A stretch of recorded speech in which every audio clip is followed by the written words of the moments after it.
We started, what was it, 313, 314, 312? 312. What do you mean 312? The patch. Oh, right. That we started. The patch we version. Came into Star Citizen? I guess you played 312. Because I didn't play 312 and I joined just after you. But why did we even, let's go even further back. Why did we join the verse? Because that's quite an interesting story. And I think we've always been able to tell folks like a glimpse of it, but you never want to linger too much. But this is our podcast. We can linger as much as we want and talk about all the things we like. Exactly. So how did we meet? Let's start there, because you were racing something in a certain game. Oh yeah, so that's probably the beginning of all this. So this would have been what, 3 years ago now, almost. I don't know. I was hopping back into Elite Dangerous for the first time in a long time, and I stumbled across this thing where these guys were doing this scarab racing in the ground. For anybody who knows, that's the ground vehicle in Elite. At the time, it was the only one. And I was like, that thing is a turd. I don't even know if I want to do that, but this looks kind of cool. I'll give it a try.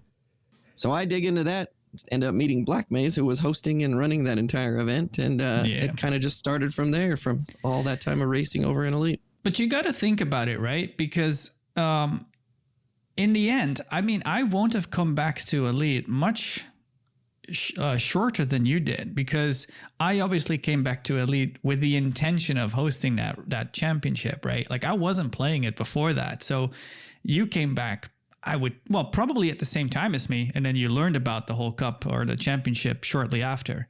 And it was a lot of fun. And it was pure ground racing. I mean, if you can call it that, considering that we were bouncing the scarab around like I don't know, ping pong ball, maybe. Ping pong ball with thrusters. Yeah, like a moon rocket with wheels or something. I don't know. It was definitely not what I expected. I expected going in, it was going to be some little like Jeeps rolling across the ground slowly and stuff. Dude, that and was I go the intention. And I get my ass kicked. That was the intention. That's hilarious. Like, I mean, we shouldn't linger too much on the Elite stuff, because we will end up talking forever about the good old days. Well, actually, they're not necessarily so much the good old days, because you said to me, come into Star Citizen. It is an actual game now, and it is actually pretty good. And I went into it with the expectation that flight handling was going to be crap and very simple, like, because I had seen videos of Star Citizen, and I always had an open mind to the project. I never like dismissed Star Citizen or anything, but I always thought, and from the videos that I saw, that it was going to be a very boring experience where thruster balances weren't in there yet. And it was all like a very arcadey, even more simple than Elite flight model. But then I came in and I was like, oh my God, I never want to leave again. It was so good. Because what was your experience with the whole flight model and everything just before I joined, if you will? Yeah, so I actually pledged Star Citizen several years before that, right? I think it was even before I came back to Elite that last time. So I had a tiny bit of experience, but I came in with a lot of people where I probably rolled in like a free fly week or something like that. It was super buggy, super unstable. So I gave it a try, and I was like, oh, yeah, this is kind of cool, but this is a pain in the ass to play, so I'm not going to really give it a try. So I didn't give it a real try until the Odyssey debacle, of course. Yeah. And then I was like, all right, I'm going to dig into this thing, see what it's got. And as I spent like 2 weeks solid instead of like 1 day tinkering with it, I was like, holy shit, the flight model is amazing, actually. And there's all this stuff going on. Joey, you got to come try this. Yeah, man. Yeah, no, I feel you. And I'm glad you did. I'm glad you kept pulling, because I mean, I don't really do anything else other than Star Citizen when it comes to PC gaming at the moment. When we came to Star Citizen and we started flying around, we wanted to race. Like we wanted to race, and we knew about Arena Commander, and I'd been flying my pledge ship, the Aurora, in Arena Commander, thinking, dude, this is awesome. But it is very limited, right? And in Elite, we were doing more. We had kind of a scene. It was small, but we had a scene. And that wasn't really a thing yet in Star Citizen. honestly, we can say we had folks. I'm sure we had Splen and Satyr. You know, these guys were already doing lots of Arena Commander stuff. I don't want to dismiss what they were doing, but there wasn't a scene with people meeting up in the verse that was kind of public, more than like a guild or just an organization, right? Like, what were your thoughts on that when just before we started out? Yeah, it was the same thing coming in. Like, I didn't anticipate wanting to start something or put something together. I just wanted to race. But looking around, there was stuff like, I knew the Daymar rally was going on, so some of that stuff with Atmo. But I couldn't find anything where it was kind of like we had with Elite Racers and that back in Elite, where it was like, this is a group of guys that just want to race all the time. So we have like basically weekly or monthly racing events going on. There was nothing like that. So that's when we started having the conversation like, man, this doesn't really exist over here, at least not that we can find. So maybe we're just going to have to build it ourselves. Quick shout out to Strauss, who's back listening, and We Are Two Idiots. They were also listening into the Black Sky Legion podcast yesterday. That's what we were on. So a big welcome and thank you for joining us. One Cosplay Gamer, I'm glad you found your way to our new Twitch channel as well. Because for those that don't know, we had done a little bit of streaming before on my personal Black Maze Twitch channel. We did the river race, and we'll get into that later. But the Extreme G Twitch channel is very new, so share with your friends and tell them about us and come join us.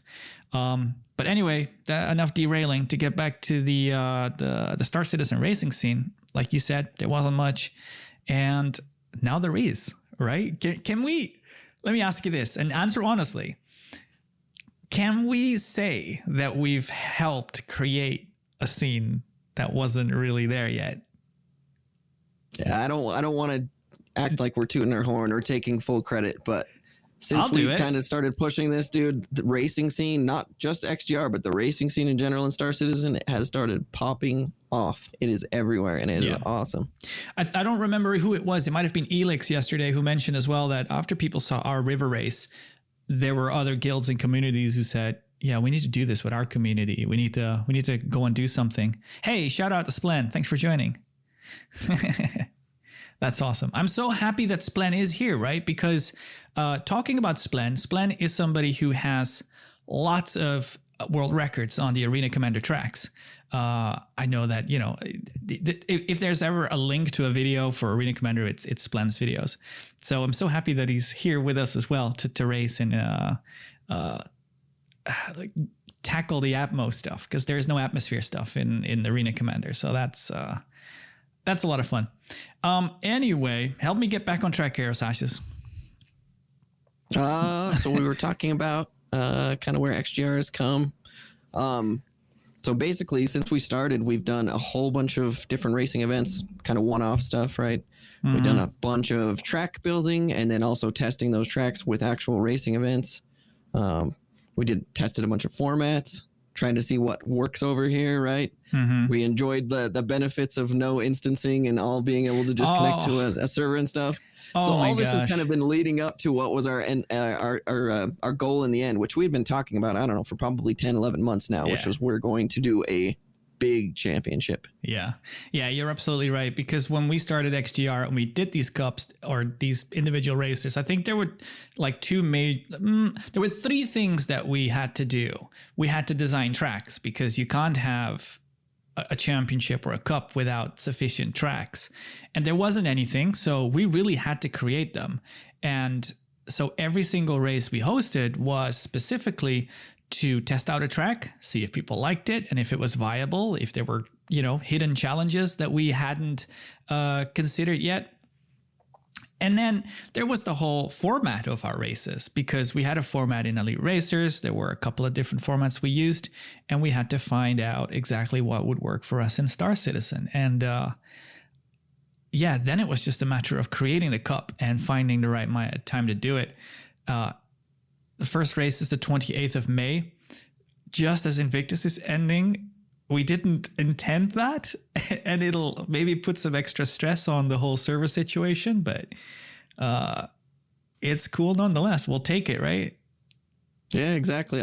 Like you said, it might add a little bit of challenge, but we'll just use it as part of like the hype, right? Everyone can go enjoy Invictus, and then at the tail end, we'll kick off kick off the Stanton Cup. Yeah, dude. Which is the most exciting part of Invictus in my mind. But you know what I love glad. so much? When we started XGR, again, a shout out to Black Sky Legion. For me personally, at least, when I started in Star Citizen and I did the Why Play Elite videos, for anybody that doesn't know, I uploaded a couple of videos about my first experience coming from Elite to Star Citizen, and I very controversially titled them Why Play Elite.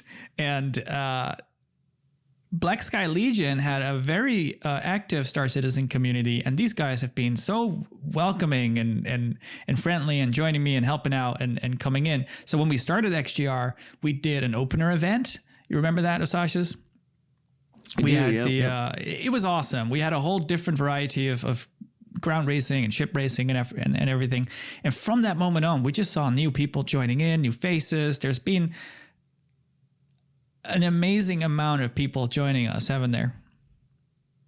Absolutely. And one of the cool things is, and we were probably going to talk about this a little bit later too, but is the crowd that we've had kind of trickle in. Yeah. It's over the last 10, 11 months. We've really got to watch a lot of guys kind of build their skill set. Mm-hmm. We had some guys come in that were just basically newbies at the kind of the flight model and being fast. And now some of those guys are competing for like pro main wins. Yeah. So that's been really exciting to not only see like people trickle in, but people actually go through just the races and work with each other and get so much better at flying in Star Citizen. I think one of our concerns in the beginning was like, how is the competitive level going to be? Are there enough people at a high skill level?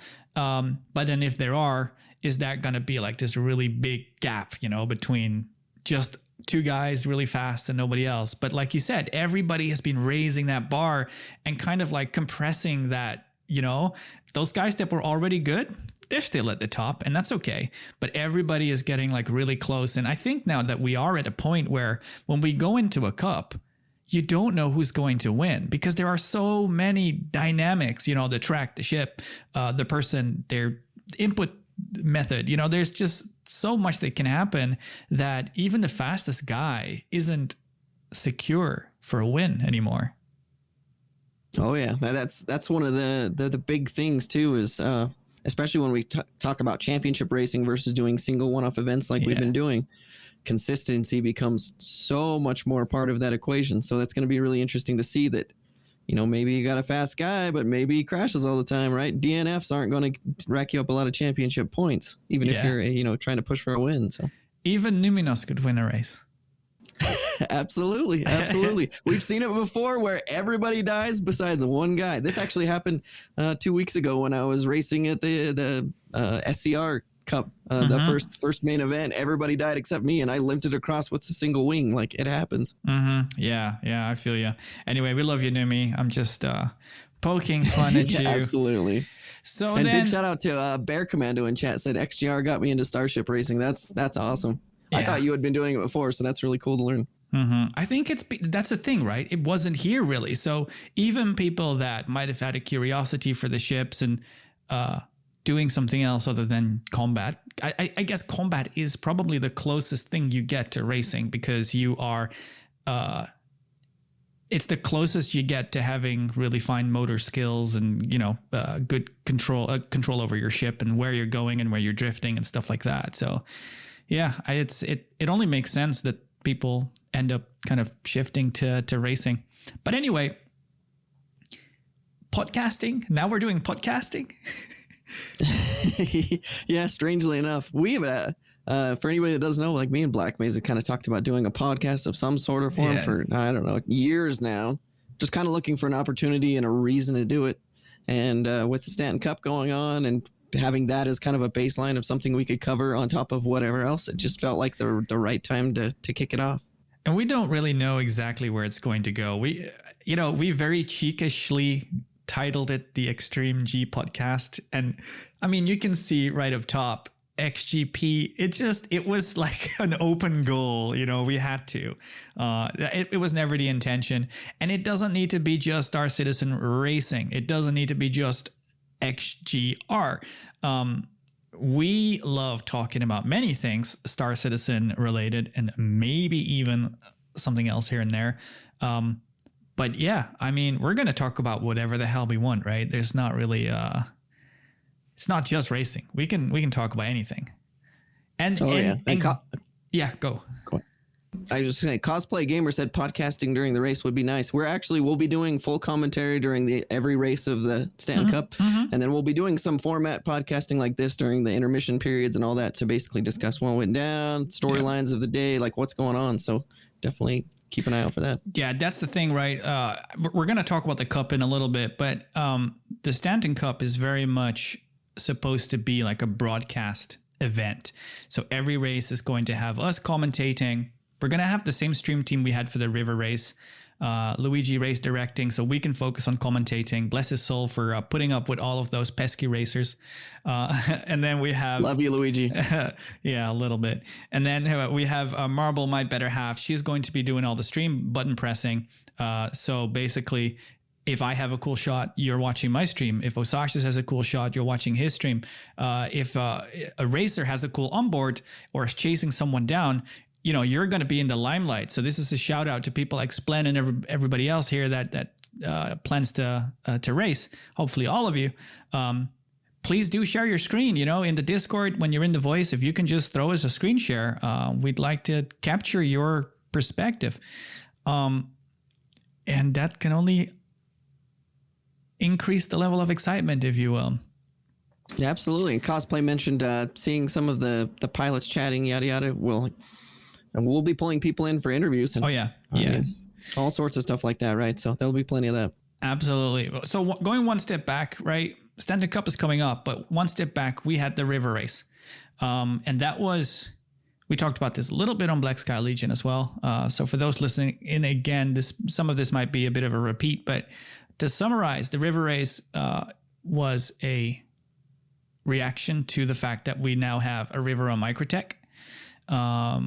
We didn't really know what to expect of this River, but it turned out to look a lot better than you might expect from a first iteration.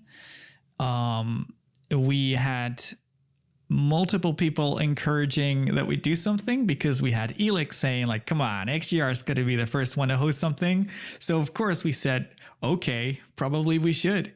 But then we also had Will Hain. Will Hain, for those that don't know, is the CIG engine programmer responsible for all of the tech that generates the River. He said in a CIG interview, I wonder how fast people can go up and down on this River. So we immediately set out to invite him to come and join us and watch the race with us. And that was awesome. And a quick shout out then to Data Machine, because he won that race. He won the pro and it was exciting. So if you haven't seen, there's a recap video. You can see all of the action. And then we had a prize. He won a Hull A, the newest ship released by CIG at that point. Not anymore. I guess it's the Scorpius now, right? Yeah. Yep. Or the Drake, what's it called? Mule, if you will. Take that into consideration too. But yeah, again, we had that stream team. How did you experience the shift, Osashis, from our previous streams and races and hosting to how we did it at the River race with the whole team? I mean, it was awesome from our perspective. It's going to be a little bit of a learning curve even going forward to try to squeeze every bit of awesome that we can out of this. But the fact that we could focus more on the broadcast and commentating, all that kind of stuff was just such a godsend so that the help that we got from Marble and Luigi to run this and like we're going forward, it's super, super invaluable. Yeah. Going on the River racing though, I mentioned this last night. When I first saw the River, I was like, oh, that's really cool. Yeah. But then people are talking about racing. I'm like, dude, this is, I don't know. This is going to be kind of lame. And I was 100% wrong because that was absolutely awesome. The racing was super tight. We had tons of crazy crashes and passes. I mean, it couldn't have gone any better. It was super, super exciting. And again, it was only for a majority of it, it was possible because of the network improvements, right? We saw... Absolutely. Like in all of our previous races, there have been many ghost collisions where one guy crashed and the other guy would say, I never saw you. I was behind you, something like that.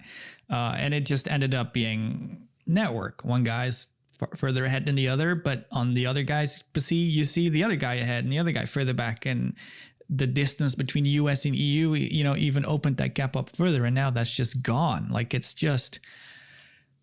it's miraculous almost how close it is. We've done plenty of formation flying now, just to kind of put the tech to the limit and see what we can do. And we would ask each other, how far do you see me away from you? And if you flew next to each other, even EU and US, you saw each other next to each other. You could look out the window and you could wave. And that is just, I never expected that we would get this as early as we got it. Probably I would have expected that we would get this during like server meshing or something like that, like that it would be part of all those network improvements. Never would I expected it now, but that's just dope. Should we talk about? I was seriously amazed by it though, man. Like they said that they were doing some working on that, and I expected like, all right, it'll be a little bit better when we're flying next to each other. I'll only be 50 meters back instead of 200 or 300 like we were before.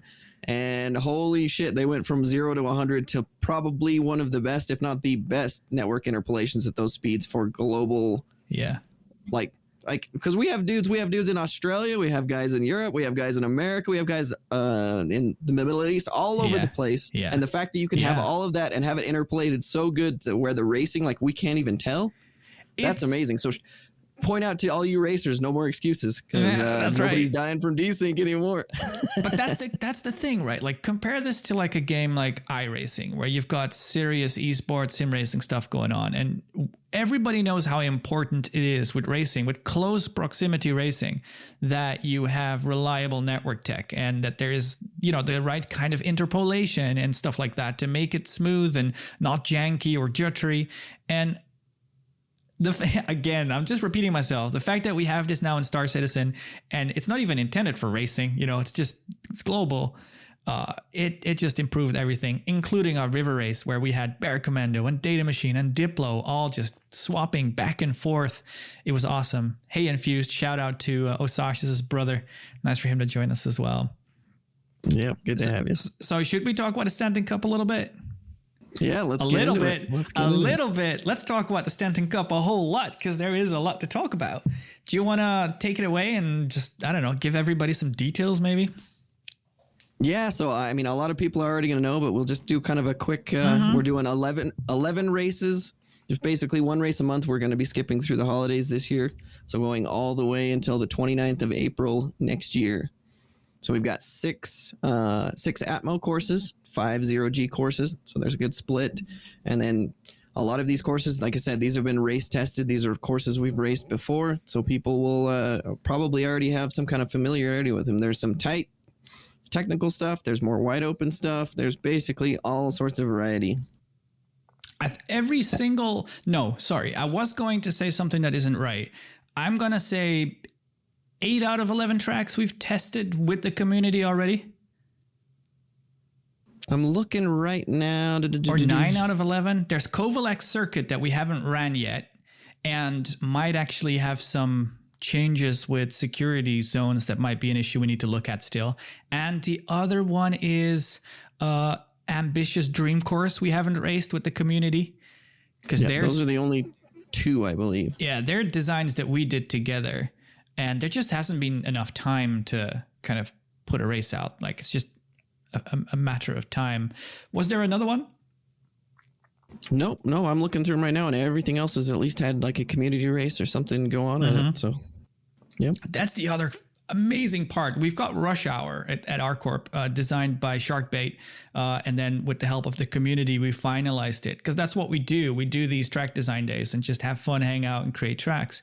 And Sharkbait created Rush Hour, and we're not using it for the Stanton Cup because we are already 1 over with Atmo tracks, I believe, or is it 50? Yeah, it's 1 over, right? Yeah, 1 over. So we just couldn't do any more Atmo tracks. But then you've got Steve CC is like, all right, let's go and do a little impromptu event, the day after the first race. Let's get together for an unofficial race with the XGR community and let's hang out and run Pisces through that track. And I love that so much that we've got members in the community feeling comfortable enough to just host their own events and have fun and get together.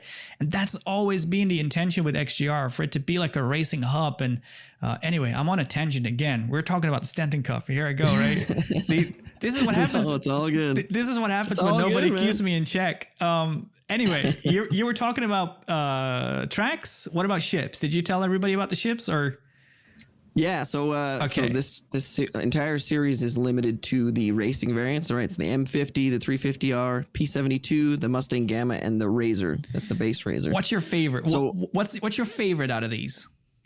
That's a shitty question, isn't it? The Razor, obviously. But why is it your favorite? Why is it your favorite? Dude, just the way she flies. It's just beautiful. It's not like a hard cut like an old school like P52.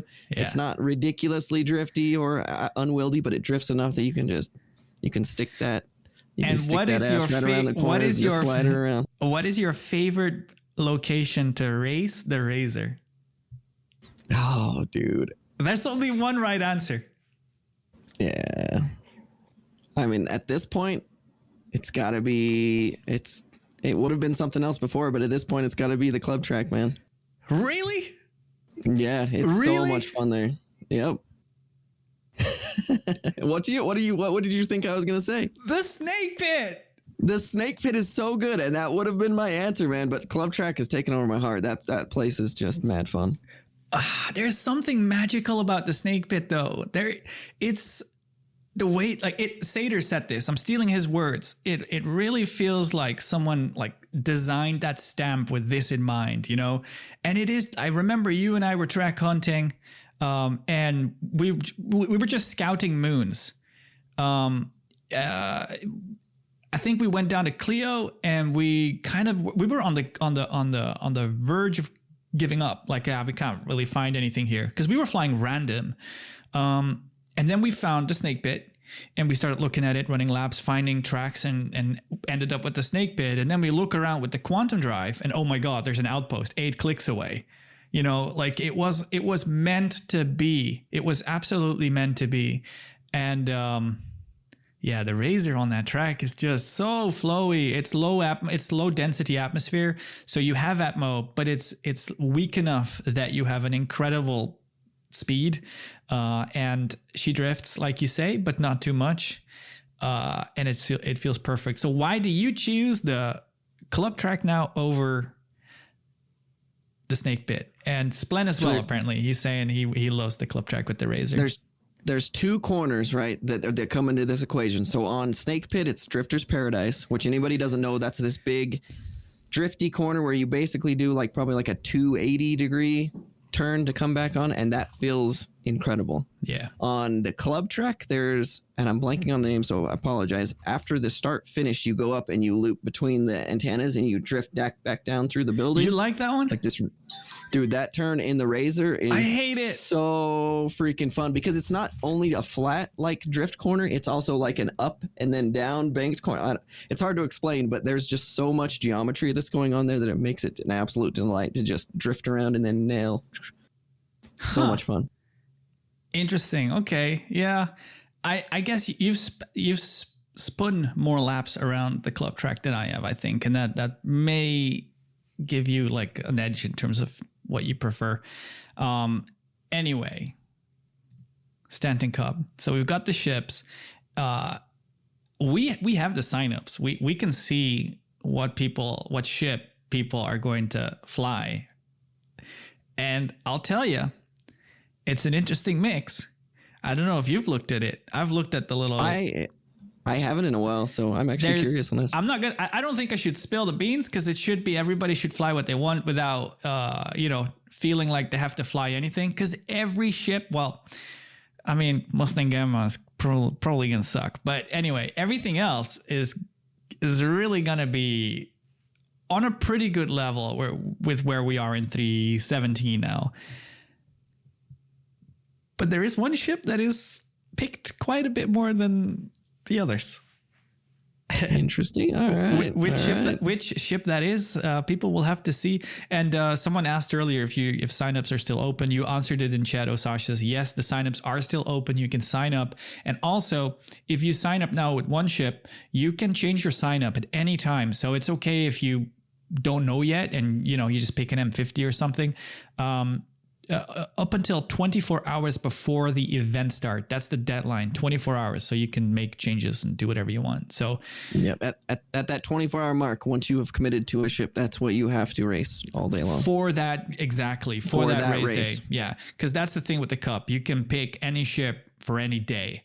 You can pick your favorite Atmo racer, and you can pick your favorite 0G racer. Staying on ships for just 1 second. What's your favorite between, in 0G, the M50 and the P72? Dude, that's such a hard question because I actually really love both. I love how different they feel too, even though they both kind of play out really close in the wash. Some people could argue that the P72 is probably slightly better, but damn, dude, like if you fly the M50 right, taking advantage of its much stronger retros, taking advantage of some of the agility it has that the P72 doesn't, while trying to overcome the P72's really strong mains. Splen is shaking his head. They're both really close. Splen is going, no. Probably, man. But I think the flight style, so as far as like fun to fly, I think the M50 for me is a little bit more fun, but both of them are really, really great ships in 0G. I know, man. I love this so much about them, and we'll have to see where things balance in the future. Of course, 0G is the easiest to balance because you've just, without atmosphere, all you have is MAF strengths in whatever direction and rotational speed. And I love the difference. I've said this in chat many times. I love the difference between the M50 and the P72 because the M50 is more beginner friendly. And also it's more friendly for people without head tracking because, like you said, stronger retros. So you can brake while looking at where you're going. Whereas with a P72, you got a slingshot. You got to put your ass into it and really give it everything. And then look at Splen's videos, the way he's doing that. Like he's, looking over his shoulder to kind of keep an eye on his vector while just trying to burn away from it, as you would. It's the way to race in 0G, if you ask me. But you need a good pair of head tracking. Toby, I know Splen uses Toby. You use Hack IR. There's people using Trek IR. Yeah.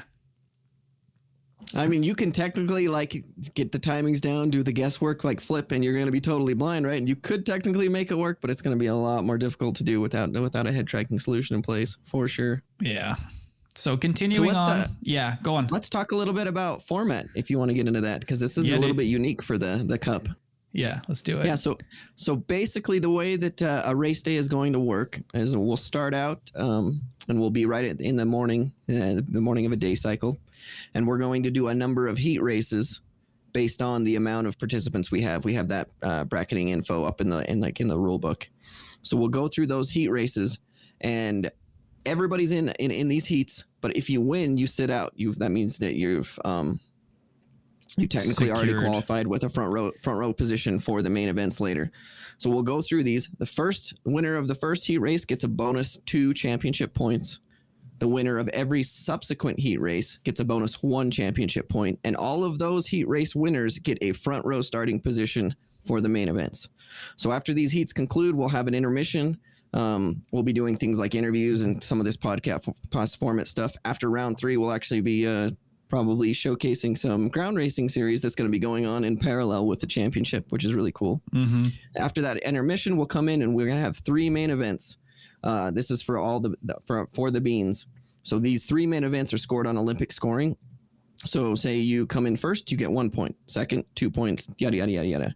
At the end of the day, at an end of those 3 main events, you want to be the lowest point scorer. And that will determine your overall race finishing position on the day. So that overall position determines how many championship points you earn. We have really exciting stuff that way. We have 33 racers signed up right now. People were asking. It's going to be a busy day. And it's going to be popping. I think it's really good, as you just explained, that we're going to have the 2 lines on the start finish, or what would you call it, on the starting grid, rather, yep. Where the winners are in front. So you will get a little bit of breathing from the guys that didn't make it.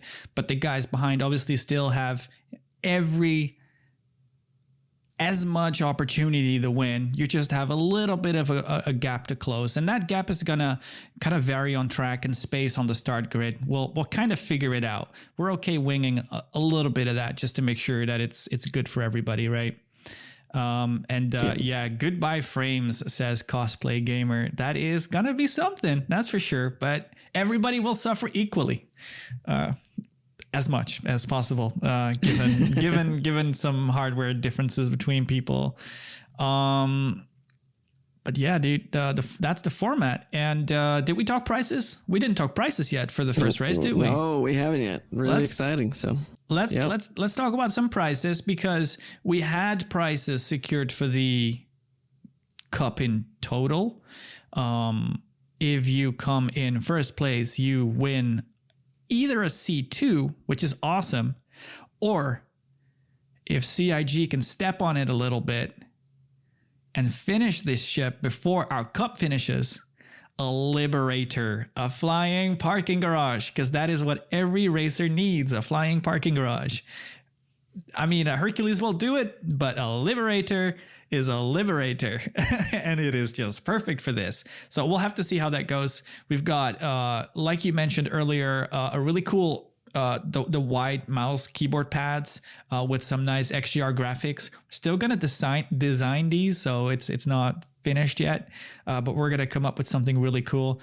What else have we got for the cup again? We had for the second place, what did we have? Was it? We got a 400i package for second place. That's right. Yeah, that's right. Yep. And then for third, very cool. For third place, we had we had a whole A. Was it a whole A? Yes, it was. Yeah, it was a whole A. That's right. But then we said to ourselves, what if somebody only wants to race 3 races at the cup? They're going to feel discouraged, right? Because they're never going to win the cup. There's not going to be enough points. How do we promote individual races as well and make it fun? For many racers, bragging rights is plenty, and so it should be. But we got to sweeten the pot. So for the first race, we have 4 ships to give away, but 1 we're securing for the audience. So we're going to give 1 away to the audience. That's a luxury version of the Razor, because, audience needs luxury. For the racers themselves, we've got a pool of 3 ships. We've got an M50, a 350R. We haven't really spoken about the 350R yet, and the Razor, the base version of the Razor. So the way it's going to work is first place finisher, you pick whichever of the 3 ships you want. You can pick. And then the second finisher, there's 2 ships left, you can pick. And the third place finisher gets leftovers.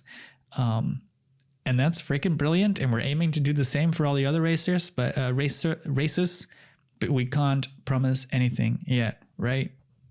Yep. It's definitely in the plans, but yeah, we'll let everybody know more as that's going on. But we definitely want to sweeten the pot for every race if possible. Yeah, man. And Berkman was saying he's just excited to participate in the cup, and that is what it is all about. I think our ambitions grew as we were planning this thing, because first we just wanted to create a racing scene, then we wanted to create a cup. Then we had CIG on board to help us and support us, and they're so engaged, and there are so many racers, and people are, as we mentioned, really stepping up their competitive level. And I think as things grew, our ambitions grew, and we just wanted to do more. We wanted to make it more professional, more exciting. The stream team came together, Luigi, Marble, yourself, and myself. So yeah, dude, it's gonna be awesome. So before we get off of the prizes topic, I think you might have something to show for our championship prizes. God, I'd almost forget. Thank you for reminding me. All right. Here's the moment. Here is the moment we've all been waiting for. In what order should I do this? Shall we start with third place? Start with third. Yeah. All right. Okay. This is what do you call it? A premiere. So we got trophies. But it's called the cup as well. Take that into consideration. You're going to see this first one, and lighting in this room is kind of poor, so forgive me. Let's see where we are. This is the trophy for a third place finish. It is of a certain design, looks like a I don't know. Is it like a female with her arms up, something? But it isn't bronze, right? This is actually gold with black on the inside. And it says, let me see if I can get closer. And for those listening back, I'm holding up a trophy. It's gold, black on the inside. It's about half an arm's length. It's got the logo on the front. There we go, XGR. And then it's got, this is going to be blurry, I think, but it says third place, 2952 Stanton Cup. I mean, Strauss, it's not actual gold. You realize it's not actual gold, right? I mean, we're poor, okay? Spence says you can drink from anything. That's right. Here is second place trophy. This one is silver, as you would expect. Same design, but silver bit on the inside. And excuse the lighting, because it's actually more spectacular than you can see right now. The inside is XGR blue. Yeah, sorry, Strauss. It's not real gold. Sorry to burst your bubble there. Anyway, XGR blue. This one is just as freaking awesome. Second place. And here we go. If you win the Stanton Cup, you take home an actual cup that you can use to drink out of if you wanted to do so. Here it is. Ta-da! I'm waiting for an applause or something. It's kind of anticlimactic like this, but here we go. I can't push to talk and clap at the same time.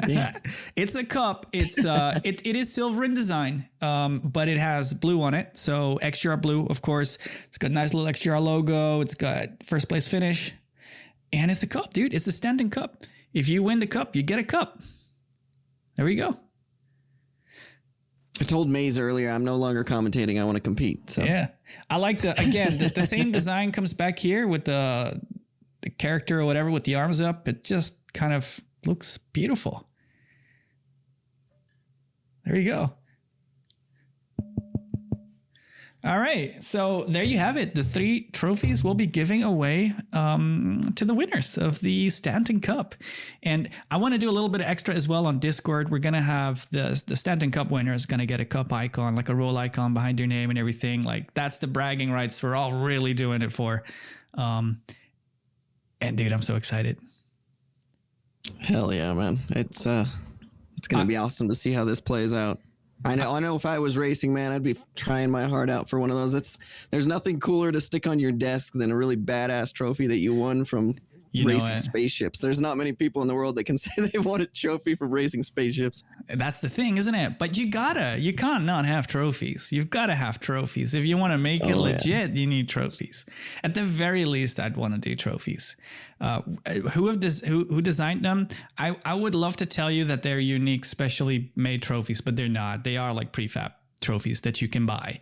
It would be amazing to have, Star Citizen models or something like that, but we're not there yet.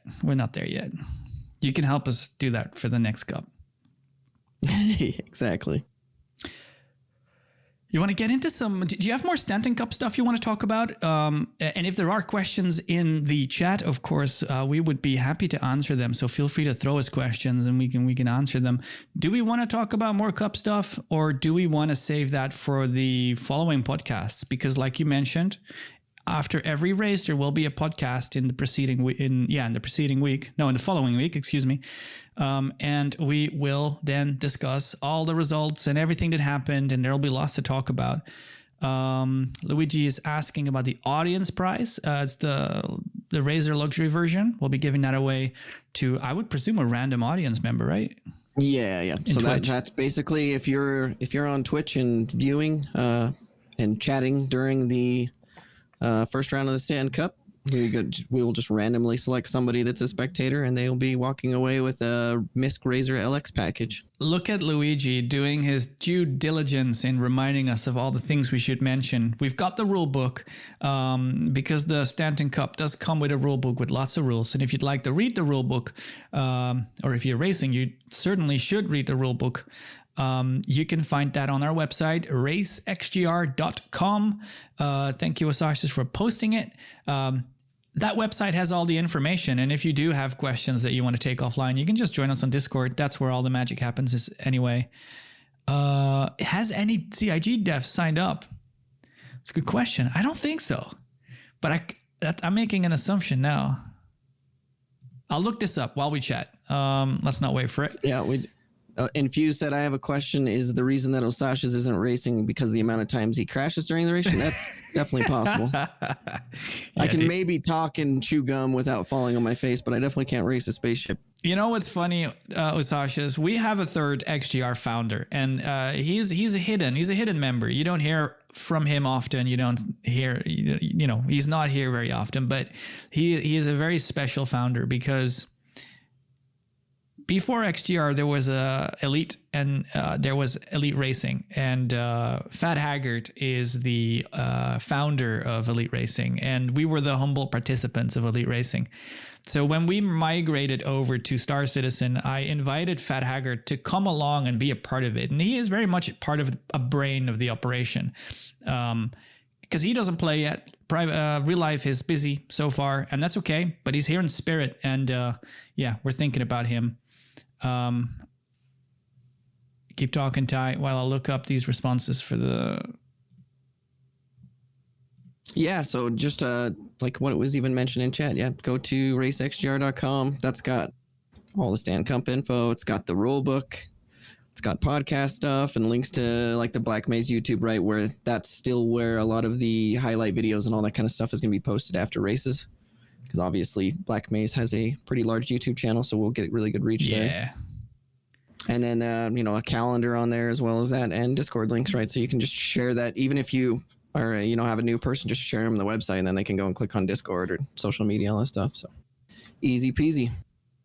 I don't see any CIG names signed up, but that isn't to say no CIG member has signed up, because they may have a different nickname, but I don't think I did reach out to a few of them. Yogi Clot, for example. Yogi is part of the vehicle experience team and uses dual sticks. I don't know if they were Virpils or VKBs, but he was also busy with real life. Won't be able to make at least race one, but would like to race at least in some of the races. So that's good. And I do hope we get some participation from CIG, because that would be amazing. I'm pretty confident that throughout this series we will get some CIG participation, which will be very cool. I'll tell you one thing: if they win a race, we're not giving them the ship back. Oh heck no! That's a consolation prize for the commentators if they win. There you go. Yeah, I'll take it. Well, I'm not giving you a ship. We'll have to do rock paper scissors or something. Yeah, there we go. So let's move on from the cup a bit and save some for the following podcasts. Hello, Steve CC. Nice that you are here as well. Should we talk maybe, I don't know, let's talk 317. There's been a lot that's happened. The flight changes, first of all, the thing that hit us first, we go into PTU and ships feel different. Oh my God, what have they done? They ruined our ships. What happened? What happened with the ships in 317? Like always, we get a bunch of rebalancing and changing, some getting used to. Different ships that were OP before aren't necessarily the cream of the crop anymore. Right now we have, for example, the 85X is the cream of the crop in ammo. Boo! I think it's fun to fly, right? So I don't, not necessarily like hating on it, but it's also too good, right? I would prefer there be several options right within that same performance range. The biggest thing for me is some like the boost changes, right? So boost now drains capacitor based on the relation that you're actually using your thrusters. Remind us what the first changes were from 313 to 314. Do you remember?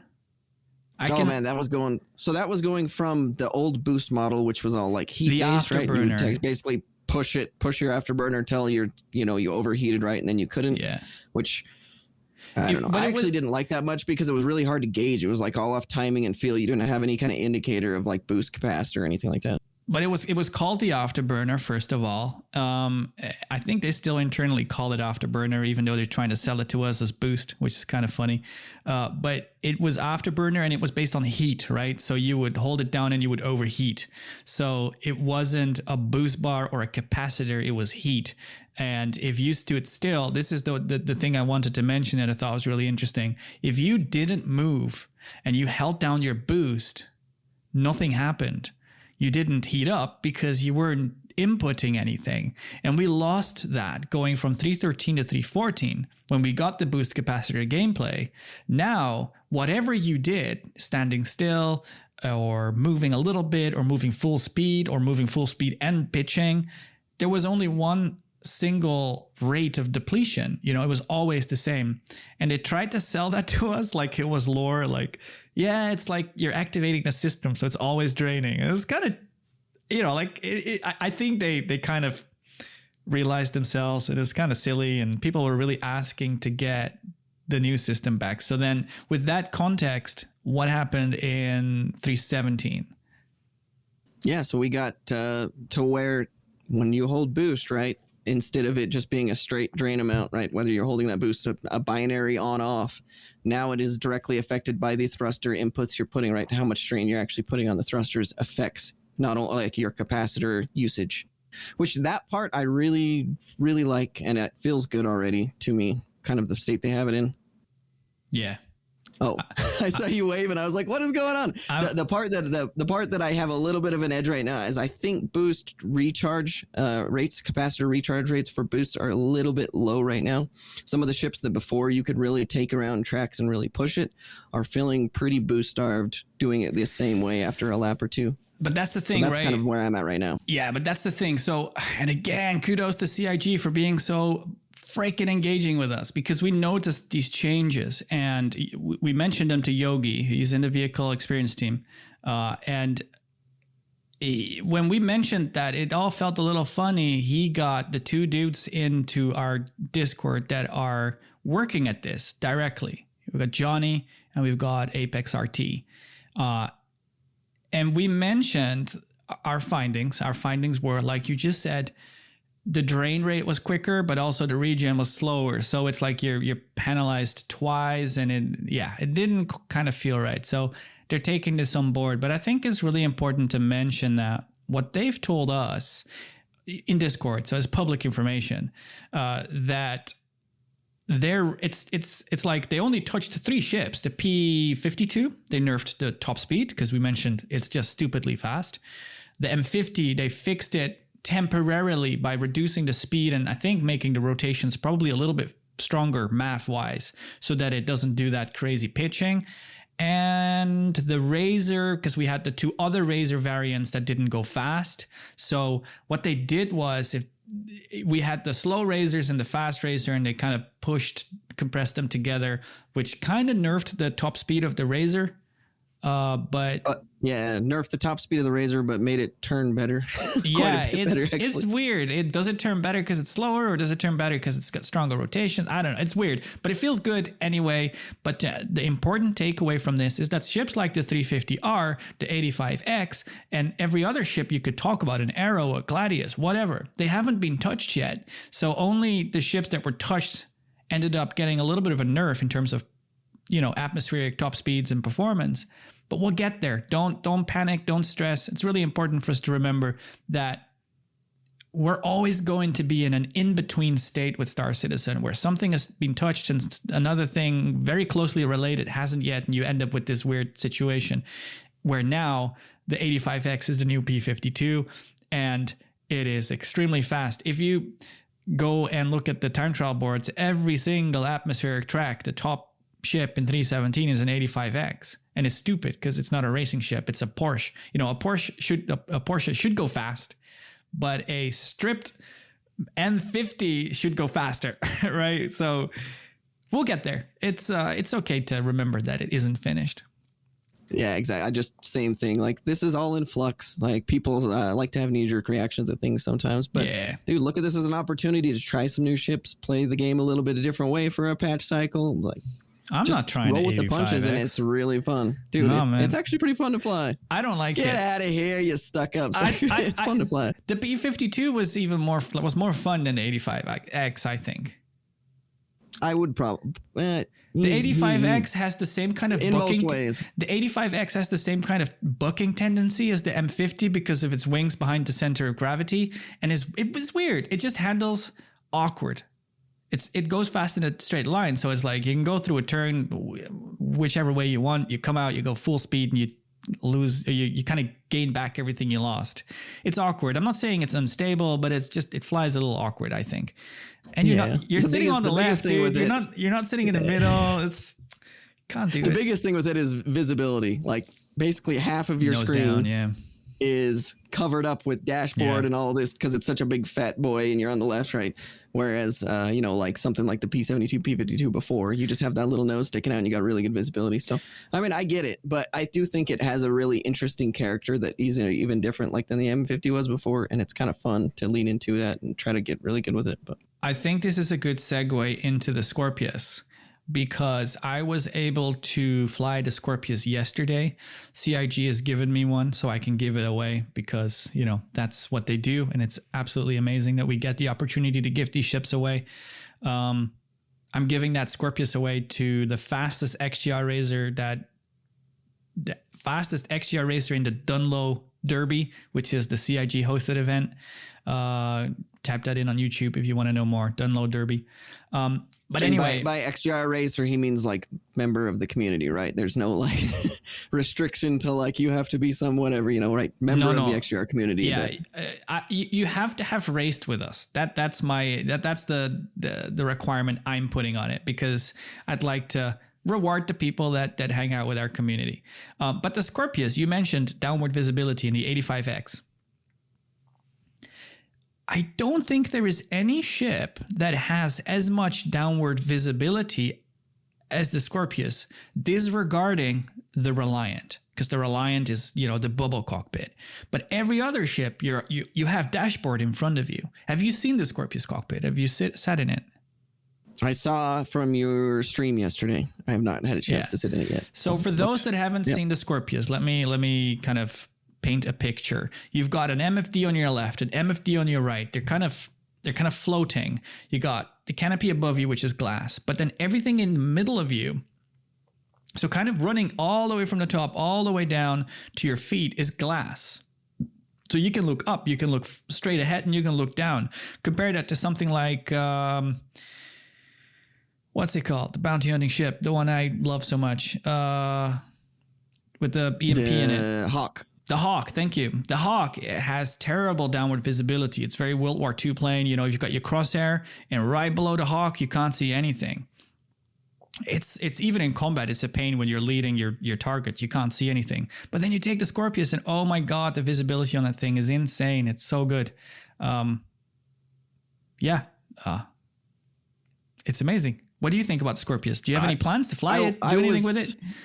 I want to try it out for sure. I just haven't gotten around to it yet. I did hear initial things that it was really fast in Atmo, like too fast. I don't know if that's been affected or changed since it actually came out on live, but I don't remember the top speed I was doing at ArcCorp. ArcCorp is 0.8 Gs. No, sorry, forgive me, 0.8 atmospheres.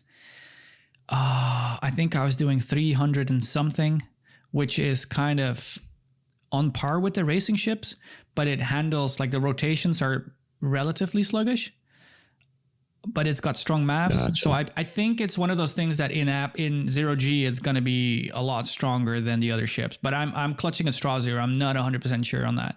I do, like you mentioned here, that it's quite strong. I'm not worried about these things, man. All of these ships are going to get their correct balance passes in the end anyway. And if there are outliers, they'll get put back into place.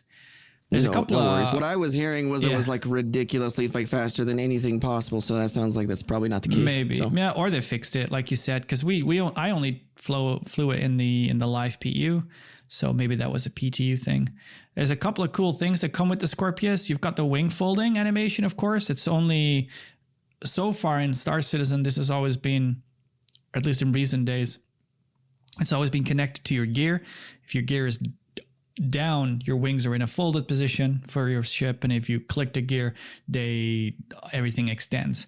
There's now an added key binding in the live PU that is retract, configuration or something like that, and this will allow you to toggle it without needing a VTOL button for something like a Reliant, for example. It only works with the Scorpius right now, and it doesn't actually affect anything, I don't believe, because you can even shoot, when your wings are retracted, you're shooting right through your own hull. So I don't think it's a finished system or anything, but it does show at least again that, they're working with these things in mind to get this all right for every ship coming in the future as well. Because there are so many ships where you want to be able to fold and unfold at your leisure. Name something you'd like to fold and unfold at your leisure, like a ship. P-72, P-52. Why though? If you're trying to play the will it fit game, right? The last thing you want to have to do is squeeze up landing gear to get or put landing gear down to get the wings in. So if you can fold the wings in but keep landing gear up, you can really squeeze that sucker into a lot of things. It's just one example off the top of my head, but there are quite a few ships with folding wings in some way, shape, or form that it will be awesome to have that separated out. There are other ships like the Hawk where it's not possible, right? Because, or at least let me say that correctly, you can't lower your gear if you're not in an folded in state. So there have to be requirements. But then there is the Reliant where, things are connected to the VTOL button, which then also mean right now you can, am I saying this correctly? Your VTOL thrusters are always pointed down if your wings are flat, and you get limited control because of it. The Talon, I think, used as a VTOL button for pushing the wings in and out. So it's not the same across the board right now. But again, shows that they're working on it. Furthermore, we have to Drake Mule, that cute little car. We spoke about it a little bit yesterday. What do you think about the Drake Mule? Do you like it? Yeah, I think it looks cool. Like, I'm excited to see how they put this thing to use with the cargo work and stuff like that. I'll go out there and run a little forklift, dude. Like, I have my forklift license from way back in the day. Let's go. Let's do it. Oh, that's brilliant. You're talking about real life. Yeah. Oh, that's nice. Yeah. See, when I see the Drake Mule, it makes me, for some reason, I start dreaming about roads. We're going to get roads in Star Citizen, connecting outpost to outpost. And I just imagine the sun just set. I'm sitting in my little Drake Mule cockpit, got some music playing on the radio. I got, a car full of stuff, and I'm just gently just driving across the road to the next outpost where my ship's parked. It just gets me excited. The suspension of the 6 wheels kind of just bumping along, it gets me excited. Do you know if it's got 4-wheel steering or 2-wheel? Because I was wondering that. Yet, Does anybody in chat know? Let us know. Going along those lines, though, like, I've talked to a lot of people that later on, like, for their career, right, they just wanted to, like, manage cargo, do like tugging ships into port and stuff, and then managing cargo stuff. Like, imagine if CIG goes to the length where you can even, like, pick up missions within a city to haul cargo from, like, say, one side of ArcCorp clear to the other, but it's, like, limited in some way, right? And you're just playing, like, Euro Truck Simulator in Star Citizen as your main crew. Dude, but this is cool, dude. I'm going to be that guy again. FDev promised us Elite Dangerous Odyssey is a game that you could play without ever setting foot in a ship. And it caused what I always did with FDev. I expected too much. And I was thinking to myself, oh my God, you're going to get like another tag other than commander in front of your name, because you're going to be able to be a grunt, you're going to be able to just use a taxi and be just an on-foot individual. But yeah, anyway, to segue that back into Star Citizen, you're right. Star Citizen is going to be that game where you can do all of it. You can be that Euro trucker, and you can do, it gets me so excited, man. Can it be now, please?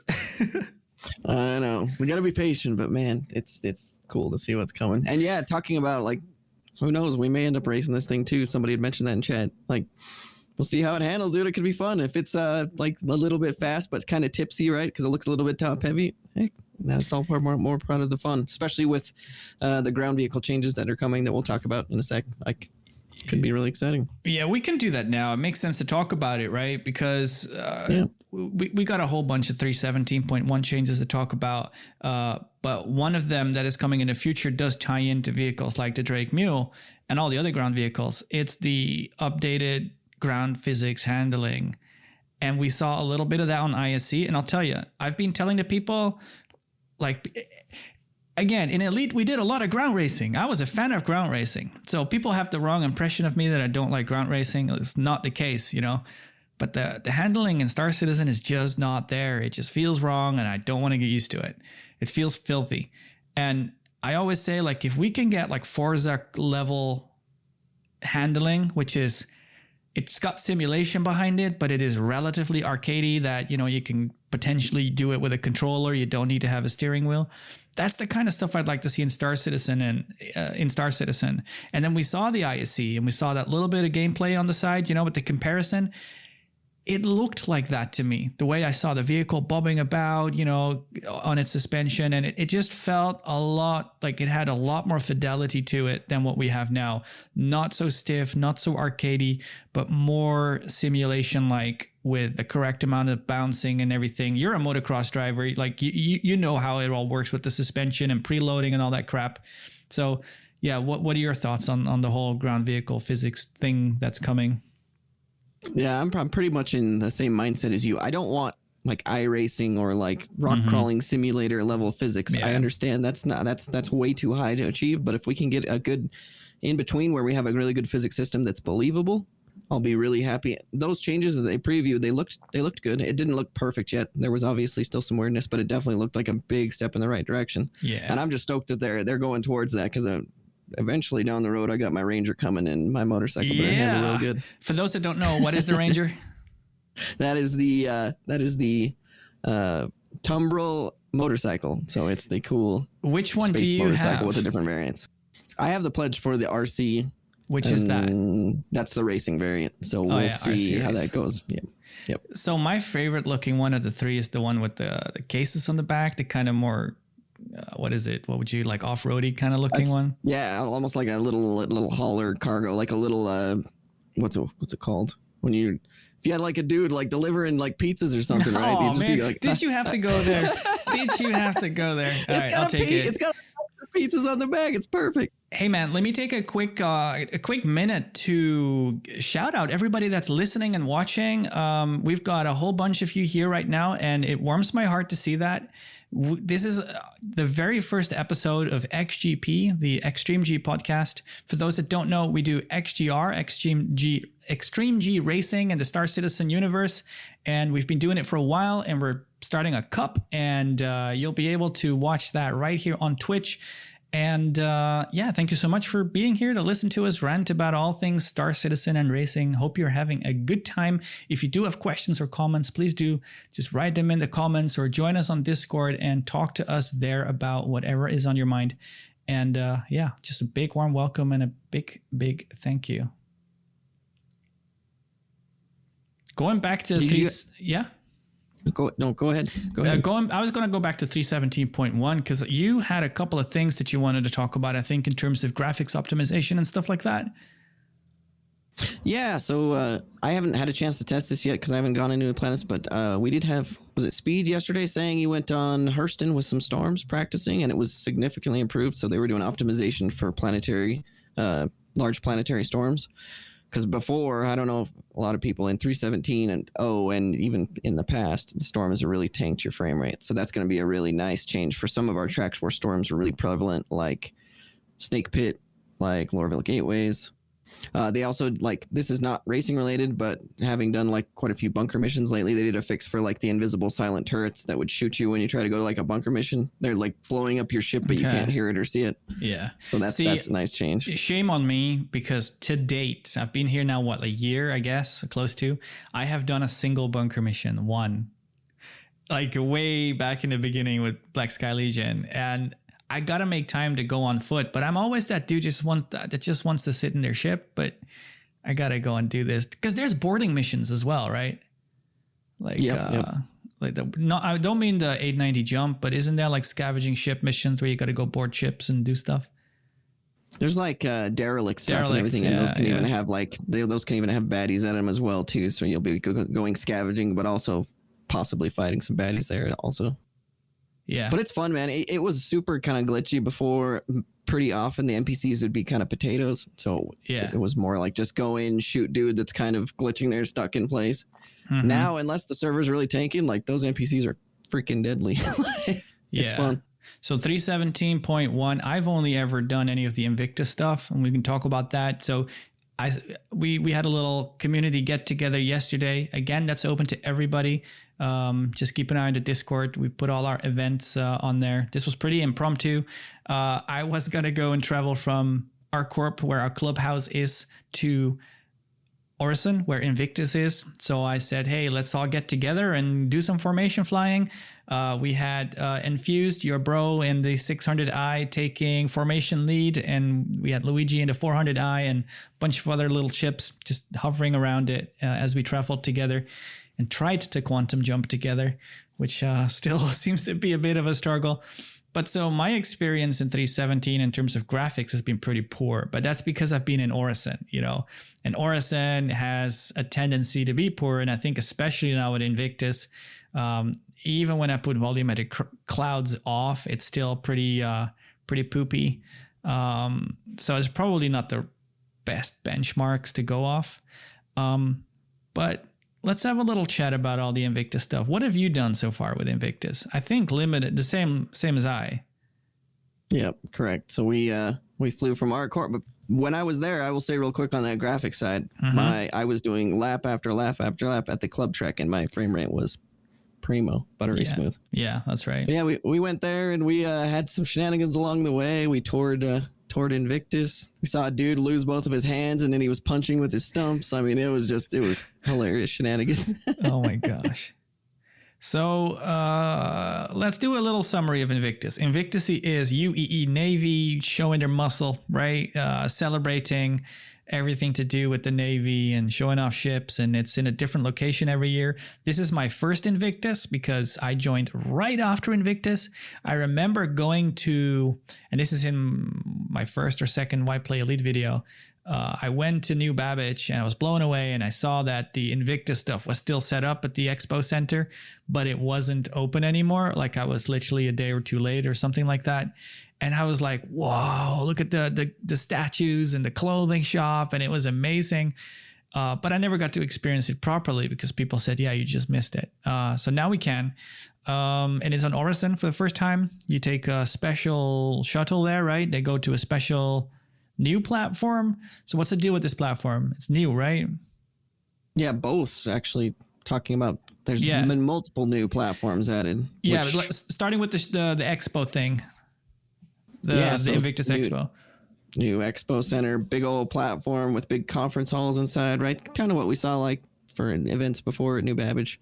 So multiple halls and upstairs and downstairs with plenty of room to display ships and do ads and all that kind of stuff. Yeah. Very, very cool though. Yeah, it's very much like IAE for those that don't know. That's my experience anyway. It's just cycling through all the manufacturers and showing the different ships. Reminder, you can rent them for free. So definitely tag the ships when you're there, if it lets you, and tag them and you get them for free. I don't know what the duration is for the rent, but at least you can fly them. So, and they're all military ships. And that is awesome. Then there is the whole Ninetail stuff, right? Or let's start with the UEE stuff, actually. So we've got the flyby, the Bengal flyby. Now tell me, Ty, what is a Bengal?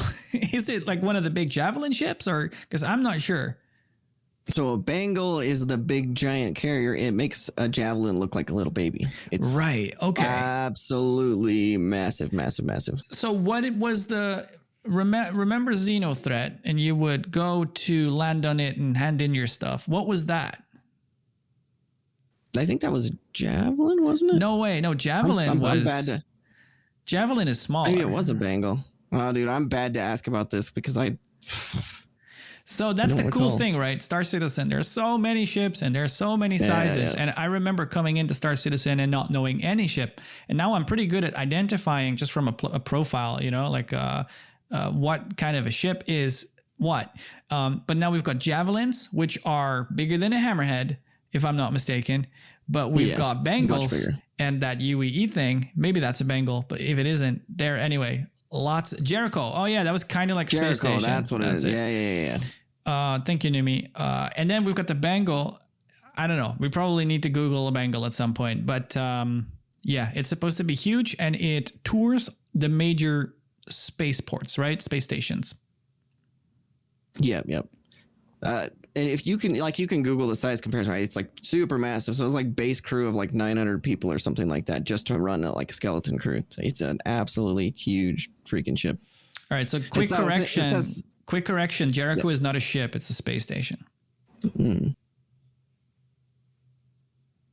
Continue.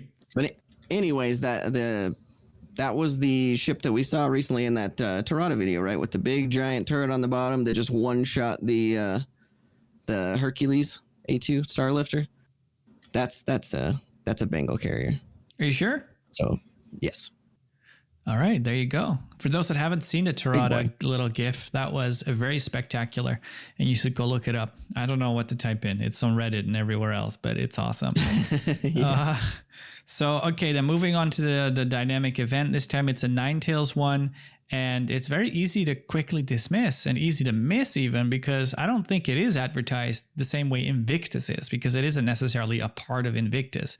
But there are 2 new platforms on Orison that you can go to during, but also when it's not during the Ninetale event. And it is an on-foot first-person shooter experience where you've got, I understand it, 2 platforms. The first one is PvE with a comms relay, where if you shoot people, you're going to get naughty crime stat.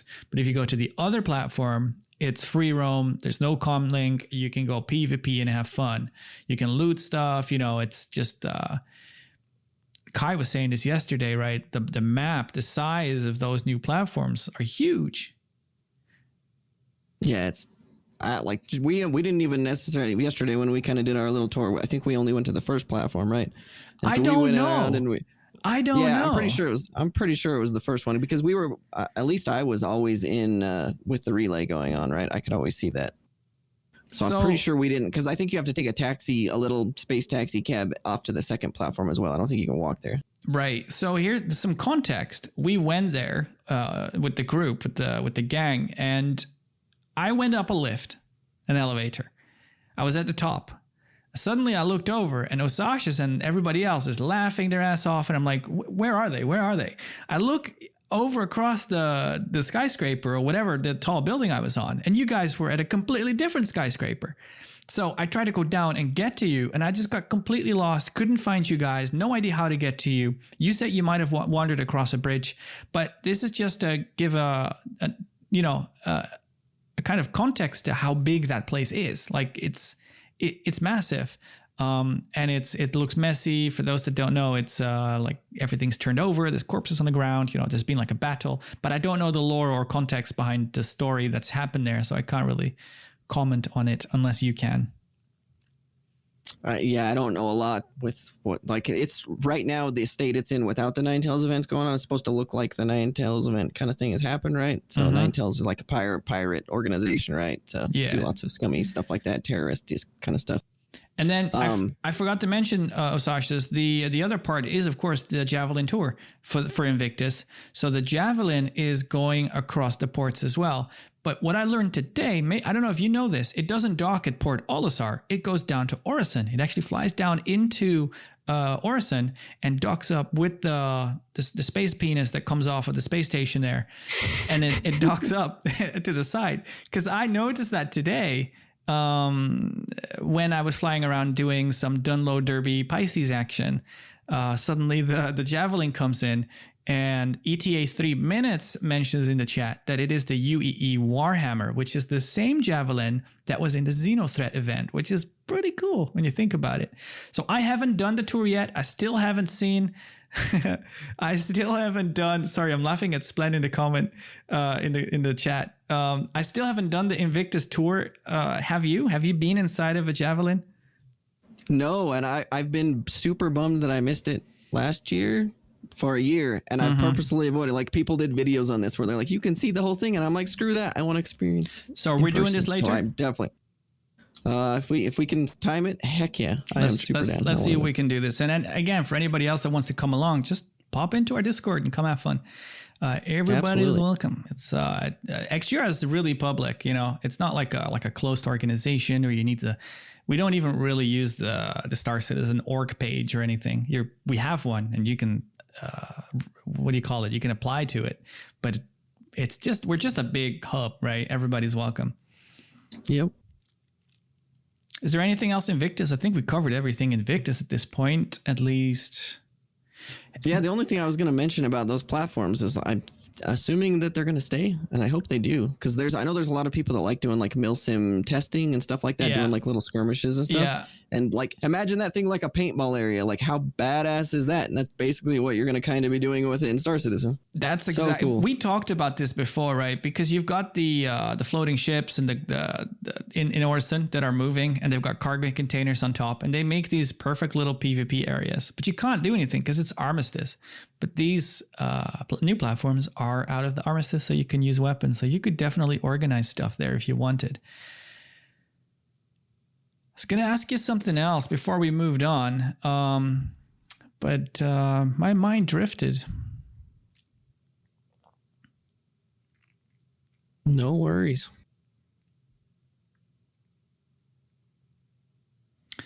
Well, let's move on. If it comes back to me, it comes back to me. That's fine. We talked a little bit earlier about CIG engagement on our Discord. And I wanted to do a pretty quick mention of something that they asked that we do. It is to create a channel on our Discord server called Feedback to CIG, where it's easier to find, feedback on certain topics. So we've set that up. And again, you're welcome to come and participate in those. We put up topics every now and again. For example, we talked about the future of Star Citizen racing, and we talked about all the things we want to see in it. What else did we talk about? We talked about the flight performance tuning, of the ships. I would like to talk about IFCS in the future, all of the things we want to see of IFCS, thruster tuning, disabling, rotational, coupled mode, all of that, removing float mode from gear, all that stuff. There's so much there.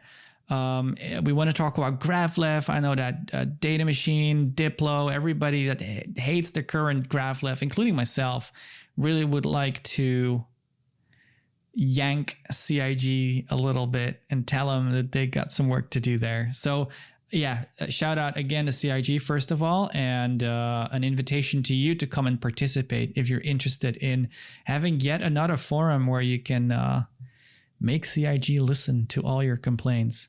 No, that's what we try to. That's what we try to avoid. And if no, but and if you want, like in some cases, if you're trying to balance certain things, you're trying to work out certain things, trying to see what people use and want. You can get a little probably more specialized feedback towards people that use the flight model and the ground vehicle model in a different way than just the average person. So very, very useful stuff probably. One of the other things that was really cool that came up in a feedback to CIG thing is like how racing should look like in the future, just to come back to racing a little bit, we even talked about this today with one of the CIG devs. He joined us in voice for a quick minute, and we just talked about this. This doesn't mean that this would come into the game or anything, but we were just talking about what if you had a deployable hologate. I don't think you were there, Osashis, but we were talking about deploying a hologate, and then you could just put a whole bunch out and people could race.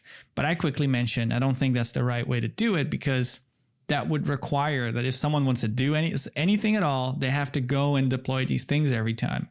I suggested instead we use a mobiGlas, like create a race manager, make it so that people can fly to a location, deploy a start finish gate, set a radius, fly to the next location, deploy a mobiGlas holographic gate, set a radius, and do that all around the circuit, give that track a name, put it in a database of some kind, and anybody at any point could just load up that race. That's what I see.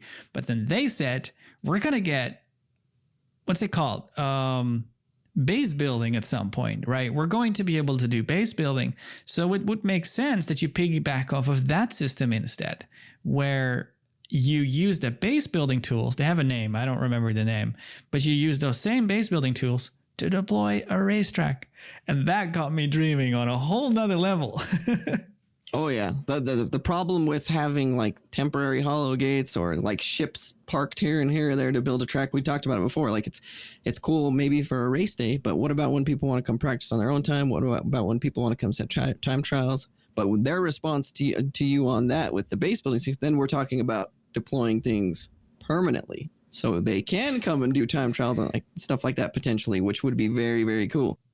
It doesn't need to be permanent, right? It could still be the same tech, but for holographic stuff that you can toggle on and off or whatever. But it would mean that there is an editor that you could piggyback off of. And yeah, I'll take a permanent snakebit XGR track with gates and stuff. I'll take it. No worries. Yep. I'll do it. What do you know of Alien Week? So I don't know much. I've been told by a lot of people that this typically happens like 2 to 3 weeks after Invictus. So I'm crossing my fingers because I have a couple of ships that I really want to get my hands on and may do. One of them being the Car2All, which is just really fun to fly. What's Alien Week? So it's like they do like basically a week-long thing where they sell virtually all the alien ships, I believe. And they also do like release a bunch of interesting lore about some of the alien background, the interactions, all the different races of aliens and stuff like that. So there's lots of cool lore release stuff, and there's lots of cool ship sales and things like that. My excitement comes from I really want to get my hands on a Car2All and a Banu Defender, so I may end up doing that during that time. But also I love lore too, so getting that release with some more information would be really cool. Why do you like the alien ships so much? Dude, I don't know. I just always have. I really love like the Talon. I really like. It's just so unique. It's like it makes me feel like I'm flying something that I shouldn't be, which feels dirty and awesome. Interesting. Okay. Yeah, I can see that. I'm not a big fan of any of the alien ships. The only one. Oh no, that's not. I was gonna say the Mantis, but that's not an alien ship. That's just RSI. I like the Mantis, but yeah, I'm not a big fan of the alien stuff. There's some cool stuff out there though. What are some things that you'd like to see in the near future in terms of racing still that CIG could do? Oh man, I'm just popping up a question in my head, and I'm just curious. Like I can think of stuff like producing autopilot zones and camera drones, or what is there other stuff that you'd like? I'm trying to like keep it balanced between like my wish list that's probably not possible and like stuff that's coming soon. I honestly think rather than them rushing too much into like specific racer supported things, I think them doing things like this slow balance of vehicles and working that stuff, and also adding more locations into the game, which eventually we're going to get like pyro and more systems. I think that's the best thing they can possibly do for us. Getting us more unique, interesting, cool obstacles, places to race. Mm-hmm. We can take it from there, right? In the long run, I want all of this stuff, right? But the best thing they can do right now while stuff is still building is just keep adding cool locations and toys for us to play with. Mm-hmm. Mm-hmm. Yeah, fair enough.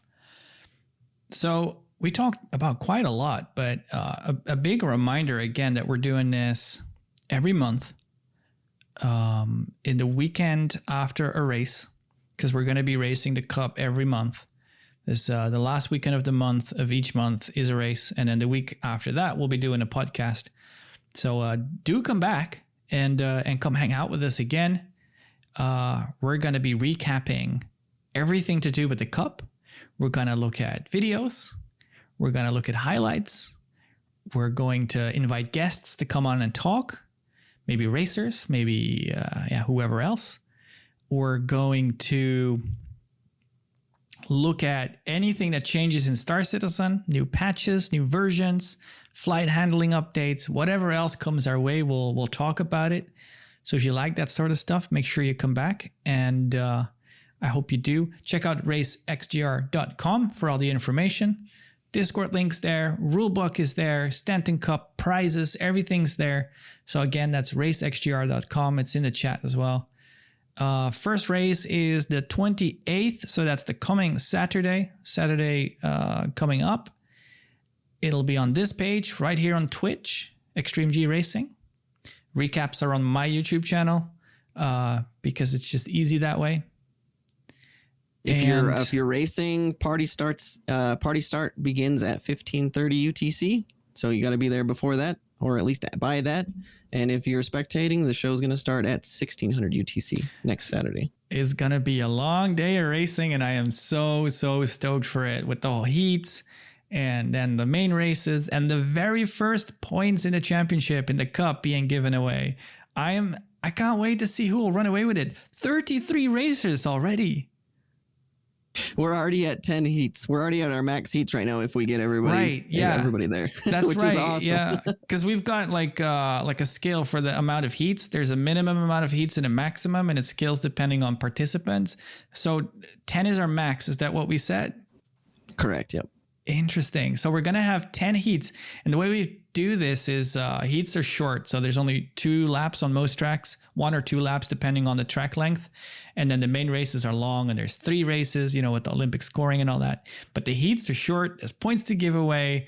Oh man, it's going to be so exciting to see how the points are going to balance out throughout the cup. But after the first race, finally, we've done races before, and there were bragging rights and Discord roles to be given away, but it always ended after that race. And now finally we're going to have a first race of something that will follow you and haunt you for a whole year.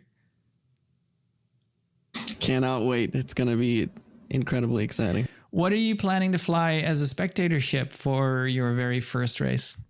It's going to be a Reliant.